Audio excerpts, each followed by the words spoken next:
शिल्पकार तुम्ही नसायचे पंडित तुम्ही नाही द्यायचे परिसंस्थे तुम्ही अभिमानाचे शिल्पकार तुम्ही भेटायचे भारतरत्न बाबासाहेब आंबेडकर सन्माननीय व्यासपीठावरील मान्यवर वंदनीय गुरुजनांना आणि माझ्या मित्रमैत्रिणींनो सर्वांना माझा नमस्कार. 6 डिसेंबर डॉक्टर बाबासाहेब सर्वप्रथम त्या महामानवास माझे त्रिवार वंदन. डॉक्टर बाबासाहेब आंबेडकरांचे पूर्ण नाव डॉक्टर भीमराव आंबेडकर होते. त्यांचा जन्म 14 एप्रिल 1891 रोजी मध्य प्रदेशातील महू या गावी झाला. डॉक्टर भीमराव डॉक्टर आंबेडकरांनी दलितांची स्थिती सुधारण्यासाठी व अस्पृश्यता नष्ट करण्यासाठी खूप परिश्रम घेतले. त्यांनी शिका, संघटित व्हा आणि संघर्ष करा असा दिव्य संदेश दिला. शिक्षण हे वाघिणीचे दूध आहे, ते जो पियेल तो कुरकुरल्याशिवाय राहणार नाही असे ते म्हणत. डॉक्टर बाबासाहेब आंबेडकरांनी दलित, गोरगरीब दलित आणि शोषित अशा ज्यांच्या अंधकारने जीवनाला प्रज्ञेचा संदेश दिला. त्यांनी 14 ऑक्टोबर 1956 रोजी आपल्या लाखो अनुयायांसह बौद्ध धर्म स्वीकारला. 6 डिसेंबर 1956 रोजी दिल्ली येथे त्यांचे महापरिनिर्वाण झाले. या दिवशी डॉक्टर बाबासाहेबांचे लाखो अनुयायी त्यांना अभिवादन करण्यासाठी मुंबई येथील चैत्यभूमीवर येतात व त्यांचे दर्शन घेतात. डॉक्टर बाबासाहेबांना लोक बोधिसत्व मानतात, गुरु मानतात म्हणून त्यांच्या पुण्यतिथीला महापरिनिर्वाण दिन हा शब्द वापरला गेला. अशा या महामानवास माझे कोटी कोटी प्रणाम. सागराचे पाणी कधी आटणार नाही, भीमाची आठवण कधी मिटणार नाही. सागराचे पाणी कधी आटणार नाही, भीमाची आठवण कधी मिटणार नाही. अरे एकच जन्म काय, असे हजारो जन्म घेतले तरी आपल्याबद्दल बाबासाहेबांचे उपकार कधी फिटणार नाही. बाबासाहेबांचे उपकार कधी फिटणार नाही. जय भीम. प्रेमाला नमन त्या कार्याला, नमन त्या देशप्रेमाला, नमन त्या बाबासाहेबांना, नमन त्या बाबासाहेबांना. सर्वांना माझा नमस्कार. मी महापरिनिर्वाण दिनानिमित्त तुम्हाला 2 शब्द सांगणार आहे, तरी तुम्ही शांत चित्तीने ऐकून घ्यावे ही माझी नम्र विनंती. 6 डिसेंबर हा दिवस भारताचा महापरिनिर्वाण दिन म्हणून साजरा केला जातो. भारताचे संविधान निर्मिती महान विचारित आणि सामाजिक क्रांतीची प्रस्तुती भारतरत्न डॉक्टर बाबासाहेब आंबेडकर आखरीचा विश्वास घेतला. त्यामुळे त्यांना अपूर्ण करण्यासाठी दिवस देशभर साजरा केला जातो. डॉक्टर बाबासाहेब आंबेडकर आयुष्यभर समाजातील अन्याय, उष्णता आणि विविध लढा दिला. त्यांना शिक्षण, समता आणि भेदभाव यांचे महत्त्व लोकांना पाठवून दिले. शिक्षणाला सर्वात मोठा शास्त्र मानला गेला. लोकांना शिका, संघटनेत हवा आणि संघर्ष करा असा मोलाचा संदेश दिला. महापरिनिर्वाण दिन लाखो मुंबईतील चैत्यभूमी येथे जाऊन बाबासाहेबांना अभिवादन करतात. ते त्यांच्या विचारांनी संग्रह करतात. हा दिवस आपल्या समतेचा, भेदभावाचा अन्यायाचा संदेश देतो. आपणही या दिवशी बाबासाहेबांना दाखवलेला मार्ग आणायची प्रतिज्ञा केलं पाहिजे. देश विकासासाठी कार्य केलं पाहिजे. करून जीवनाची रान दिले सर्वांना समतेचा मान, करून जीवनाचे रान दिले समतेचा मान. आशा भीमरावाची शान, आशा भीमरावाची शान, दल्यादल्यांचे दुःखी नावे. धन्यवाद. जय हिंद, जय हिंद. सर्वांना समतेचा मान, करून जीवाचे रान दिला सर्वांना समतेचा मान. अशी भीमरावांची शान, अशी भीमरावांची शान. लिहिले त्यांनी भारताचे संविधान.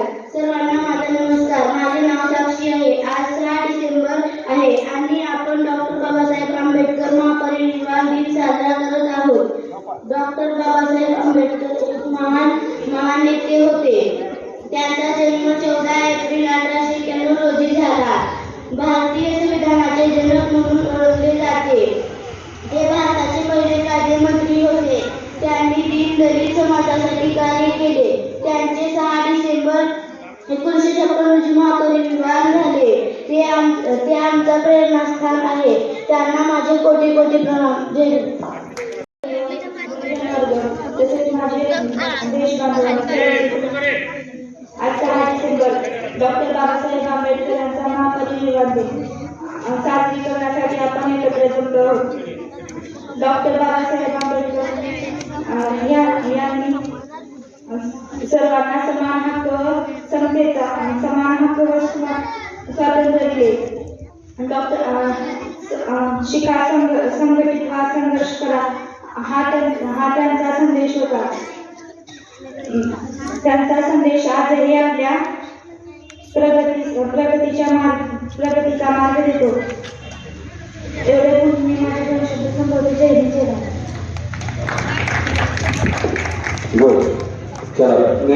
डॉक्टर बाबासाहेब आंबेडकर यांची पुण्यतिथी साजरी करत आहोत. त्या निमित्तानं बरेच विद्यार्थ्यांनी त्याच्यात विशेष उल्लेखनीय म्हणजे इयत्ता 10वीच्या विद्यार्थ्यांनी चांगल्या प्रकारे या ठिकाणी भाषण केलेले तयारी केलेली आहे. आपल्याकडे अनेक विद्यार्थी असे एकापेक्षा एक असे वरचढ आहेत, बरोबर आहे, आणि ज्या ज्या काही आपण ऍक्टिव्हिटी राहतो त्याच्यामध्ये सक्रिय सहभाग घेतात. बाबासाहेब आंबेडकरांच्या बाबतीमध्ये विद्यार्थ्यांनी बरीचशी माहिती सांगितली. तरी काही प्रामुख्याने आपण या ठिकाणी मी थोडक्यात सांगतो. बाबासाहेब आंबेडकरांकडे पाहिलं की ते त्यांचा ड्रेस पोशाख जर पाहिलं तुम्ही तर असं लक्षात येते त्यांचे कोणते पण फोटो पहा, ते एकदम व्यवस्थित कपडे घालून कोट घालून व्यवस्थित राहिले. कारण त्यांना ते म्हणायचे की फर्स्ट इम्प्रेशन कशामुळे पडते तर पहिल्यांदा आपल्या पोशाखामुळे, ड्रेसमुळे. आणि म्हणून कधी पण आपला पोशाख जो आहे तो व्यवस्थित असला पाहिजे, चांगला असला पाहिजे. कारण माणूस आपल्याला कोण नवीन आलाय, तो कोणती भाषा बोलतोय, तो कसा आपल्याला माहिती नाही. पण ज्यावेळेस आपण त्याच्या ड्रेसकडे पाहतो, कपड्याकडे पाहतो, व्यवस्थित आहे तर पहिल्यांदा इम्प्रेशन त्याचा पडतो, बरोबर आहे. त्याच्यानंतर त्याचं बोलणं, वागणं, राहणं, अभ्यास यानंतरच्या गोष्टी. आणि म्हणून पहिल्यांदा आपण एक लक्षात घ्यायचं की बाबासाहेब आंबेडकरांकडे कधी जर पाहिलं कोणता पुतळा पहा, फोटो पहा, एकदम अप टू डेट, बरोबर की नाही, अप टू डेट. दुसरा गुण त्याच्याकडून आपल्याला काय येतं, खूप विद्वान होते. त्यांनी बरंचसं शिक्षण केलं होतं, बऱ्याचशा पदव्या त्यांच्याकडे आहे. घरातली कंडिशन साधारण असतानाही एवढी काही चांगली नव्हती, तरी पण त्यांनी इतकं नॉलेज घेतलेलं आहे. त्यांचे एवढे विद्वान केलं, एवढे विद्वान केलं. आणि म्हणून त्यांनी सांगितलं असताना पहिल्यांदा म्हणलेलं आहे शिका संघटित व्हा संघर्ष करा. त्याच्यामध्ये पण पहिल्यांदा शिका म्हणजे आडाणी राहून संघर्ष करून उपयोग नाही किंवा एकत्र होऊन उपयोग नाही. पहिल्यांदा शिक्षण पाहिजे, आलं घ्यायचं. आणि मग त्या काळामध्ये त्याने शिक्षण घेण्यासाठी लंडनला गेले, बाहेरच्या देशात गेले. त्याला शिष्यवृत्ती मिळालेली होती.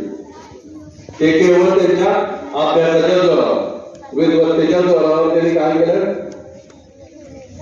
शिष्यवृत्त्या मिळवून शिक्षण घेतलं.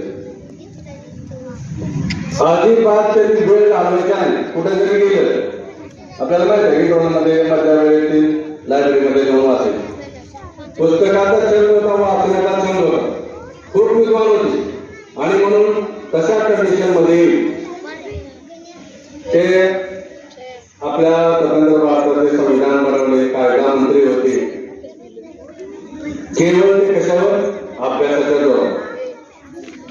त्यांचा जन्म कधी झाला, कोण सांगते, बाबासाहेब आंबेडकरांचा जन्म कधी झाला, 14 एप्रिल 1891, बरोबर आहे. कोणत्या राज्यात झाला, मध्य प्रदेश, बरोबर आहे. आणि त्यांनी हिंदू धर्म जो आपला आहे, हिंदू धर्माच्या ज्या काही रूढी परंपरा ज्याचा आहे त्या बदलण्याचा खूप प्रयत्न केला. कारण जे दलित समाज आहे, जैन दलित आहे, मागासवर्गीय आहे, त्यांना चांगल्या प्रकारची वागणूक दिली जात नव्हती, इतर सवर्ण जाती. आणि म्हणून त्यांनी हिंदू धर्मामध्ये जे काही चाली रूढी आहेत, परंपरा आहेत, त्या बदलण्याचा खूप प्रयत्न केला. परंतु ते काय सनातनी लोक आपलं बदलत नव्हते. आणि म्हणून त्यांनी शेवटी काय केलं, बौद्ध धर्म स्वीकारला. कोणत्या ठिकाणी स्वीकारले बौद्ध धर्म, कोणतं शेवट शहर, दिल्ली, दिल्ली ना, कोणतं, नागपूर, बरोबर आहे. नागपूरला दीक्षाभूमी म्हणून कधी जाण्याचा योग आला तर बघा, हे घुमट बाजारात खूप मोठं आपल्या शाळा एवढं आहे. इकडून जर एक वेळेस बोललं तर 7 वेळेस आवाज येतो. एक तासणी टाकलं तर 7 वेळ छान छान आवाज, खूप चांगला पाहण्यासाठी. तर त्या ठिकाणी त्यांनी काय केलं, बौद्ध धर्माचा स्वीकार केला, दीक्षाभूमी म्हणून नाव आहे, बरोबर आहे. आणि मग महापरिनिर्वाण हा जो शब्द आहे तो बौद्ध धर्मामधून आलेला शब्द. महा म्हणजे महान, परिनिर्वाण याचा काय, मुक्ती.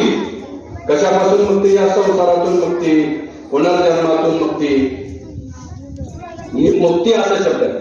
आणि म्हणून त्यांनी जे वारले ते महापरिनिर्वाण दिन असं म्हटलं. कारण या संसारातून या ज्या पुनर्जन्म आहे या सगळ्यातून मुक्ती मिळाली.